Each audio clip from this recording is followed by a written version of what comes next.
Salut à tous et bienvenue dans cette deuxième partie de ma rétrospective des films de 2015. Si vous n'avez pas vu la première, c'est juste ici. Dans la première vidéo, on avait parlé des films les plus bofs de 2015, et là on descend encore d'un cran dans cette vidéo, on va parler des flops, tout simplement. Alors c'est parti, voilà mon top 5, ou plutôt mon flop 5 de 2015. Numéro 5, 50 nuances de Grey.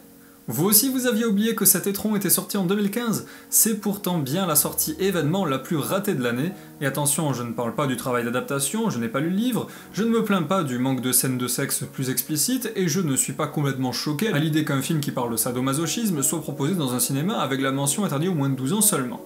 Non, le problème est plus simple, c'est un mauvais film, il cumule une réalisation plate, des acteurs ridicules, mais en même temps on les comprend quand on voit les dialogues qu'ils doivent se coller, ainsi qu'un manque total d'ingéniosité dans la mise en scène. C'est un film vite fait mal fait, un film qui bande mou. Numéro 4, À la poursuite de demain. Ça faisait longtemps qu'une production Disney ne m'avait pas laissé sur le carreau, mais c'est bien le cas de ce film qui gâche tout son potentiel de départ. C'est comme si les scénaristes s'étaient dit « Et si on crée un univers passionnant, une histoire de badge qui permet de s'y voir téléporter instantanément, tout ça avec George Clooney et Hugh Laurie, et qu'une fois qu'on a mis tout ça en place, on fasse un film dans lequel il ne se passe absolument rien. » Vous allez dire que j'exagère, mais vraiment, malgré la bonne performance des différents acteurs et une réalisation pas mauvaise, rien ne nous sauve d'un ennui mortel. Bah ouais, le plus important dans un film, c'est le scénario. Et là, on se contrefout totalement de ce qui se passe à l'écran. Dommage pour vous Disney, d'autant plus que ça a été un semi-échec au box-office, mais bon, cette année, on va pas vraiment vous plaindre. Numéro 3, attention, American Sniper. Alors là, je vais me faire massacrer, je le sais, lâchez-vous dans les commentaires. Non, je ne suis pas passé à côté du film, j'ai compris son intention, je salue la mise en scène et les thématiques traitées, c'est très bien. Ce qui m'a fait chier, c'est que le film rate sa caractérisation des personnages les plus importants du film, c'est-à-dire la famille du soldat. Parce que c'est bien eux qui sont là pour nous donner à nous, spectateurs, de l'émotion. C'est aussi dur de partir à la guerre que de voir la personne qu'on aime partir à la guerre, et de se faire consumer par elle. Malheureusement, Clint Eastwood a décidé de nous faire voir l'histoire du point de vue du soldat, et donc fatalement, les proches ont très peu de temps à l'écran, le but étant de montrer que, tout comme le spectateur, notre soldat ne voit pas beaucoup sa famille. Et c'est con, mais ça marche pas, en tout cas, pas pour moi.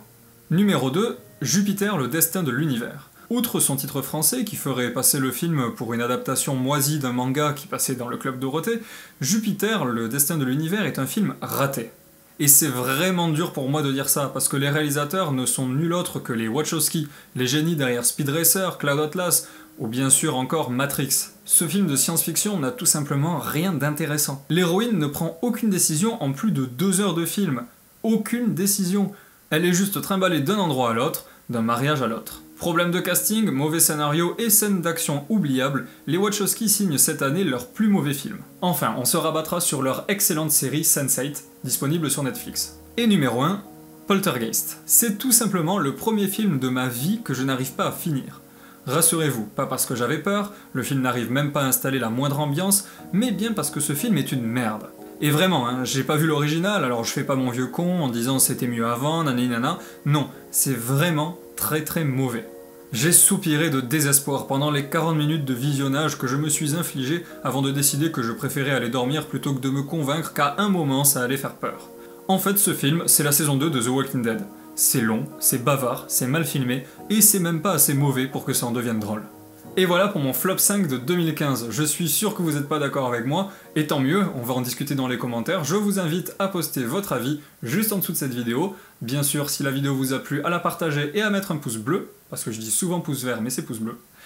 Et d'ici là, je vous dis à très bientôt, j'ai sorti 2-3 vidéos, je sais pas si... Enfin, ce mois-ci j'ai pas chômé quoi, donc je vais vous mettre pas mal de liens à la fin de cette vidéo pour que vous puissiez rattraper ce que vous avez pas pu voir, et je vous dis à très bientôt pour la dernière vidéo de cette rétrospective, c'est celle de mes films, mon top en fait, mes films préférés de cette année, mon top 5 de 2015, je vous dis donc à très bientôt, ciao!